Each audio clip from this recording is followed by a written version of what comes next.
Welcome to The Explainer. Today, we're diving into what might just be Tesla's biggest disruption yet. And yeah, I mean even bigger than a fleet of humanoid robots. We're talking about an internal system, a kind of secret weapon, that's completely rewriting the rules of how things get made. When you look at Tesla, their growth is really just a series of massive S-curves, right? First, it was electric vehicles. Then, before that even hit its peak, they jumped into autonomous driving. Then came the whole energy market, and now, Optimus. A future with billions of humanoid robots feels like the ultimate endgame, doesn't it? It's hard to imagine anything bigger. But that's the question we're digging into. What could possibly be larger than that? All right, so here's how we're going to break it all down. First, we'll uncover this next huge disruption. Then, we'll look at what's basically the company's digital nervous system. We'll see how it chooses intelligence over brute force, explore a future where engineering is autonomous, and finally wrap our heads around the S-curve that lies even beyond Optimus. So, what is this next giant leap? Well, the funny thing is, the answer is kind of hiding in plain sight, but it's not what most people are looking for. It's not another fancy car or a new kind of battery. Here it is. The biggest disruption Tesla's building isn't a product you can buy at all. It's an internal software system. It's a whole new operating model designed to fundamentally change the process of invention itself. So, how does this actually work? Well, the system is known inside the company as Tesla One.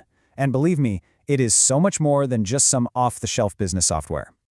The best way to think about Tesla One is like the company's central nervous system. It's a totally homegrown operating system that connects everything, and I mean everything. The designers, the factories, the supply chain, and every single car on the road. It creates this one, single, continuous loop where information just flows instantly. And this is where it gets really interesting. Look at the contrast. The old way, the legacy way, uses rigid software like SAP. The company actually has to change its process to fit the software. This creates these information silos, and getting feedback can take months, sometimes even years. Tesla's way is the complete opposite. They built their own system, so the software adapts to them. This creates these incredible integrated feedback loops where learning happens in basically real time. And this quote from the guy who actually led the project, Jay Vijayan, it just says it all. For a company that moves as fast as Tesla, being locked into some software vendor's 18-month update cycle was an absolute non-starter. They had to have a system that could change as fast as they did. And that flexibility, that became their secret weapon. Okay, so this all sounds great in theory, but let's look at a real, tangible example of this system in action. Something you can actually see on the road today with the Cybertruck.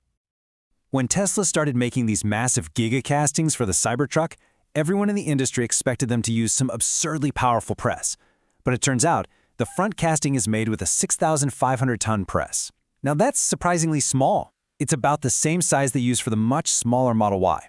So, how on earth is that possible? Well, they pulled it off by using intelligence instead of brute force. See, instead of just getting a bigger hammer, like a 9,000-ton press, they used their software to design a fundamentally smarter part that just required less force in the first place. And here's exactly how Tesla One made that happen. Unlike the old way where different teams work one after another, Tesla One solves for everything at the same time. The strength, the die design, how the metal flows, the cooling rates, everything.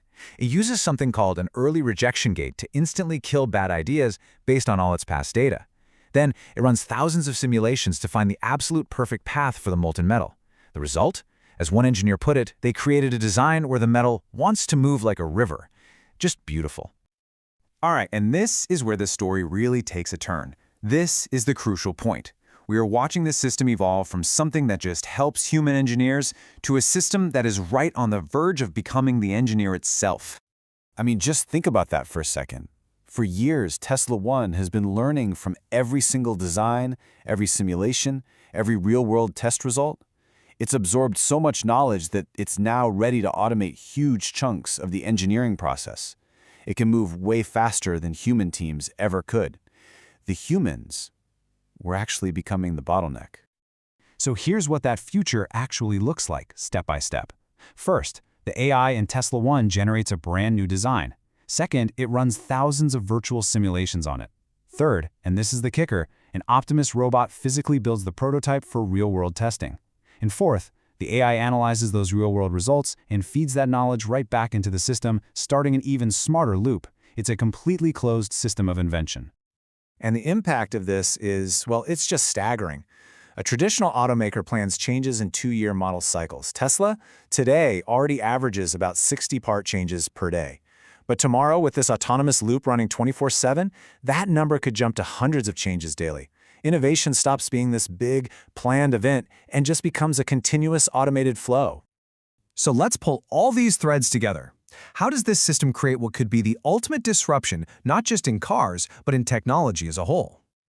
So what does a world with automated invention even look like? Well, for starters, it means a crazy hyper-acceleration of everything Tesla already makes, their cars, robots, batteries. But more importantly, it means they can launch into entirely new industries at lightning speed. Think VTOL aircraft, home HVAC systems, maybe even medical devices. Suddenly, the main constraint on your growth isn't finding enough brilliant human engineers anymore, it's just how much server capacity you have. And if you take away just one idea from all of this, let it be this one. The Optimus disruption, that's all about automating physical labor. The robot becomes the worker. But the Tesla One disruption, that's about automating the process of invention itself. In this new world, the factory becomes the engineer. One system automates doing, the other automates creating. And that brings us to our final and pretty provocative thought. Look, Optimus is going to change how we work, for sure. But a system that can invent and iterate on its own 24/7 could fundamentally change the actual pace of human progress itself. So we're left with this massive question for the future. When a machine can invent, what happens to us? What happens to human progress?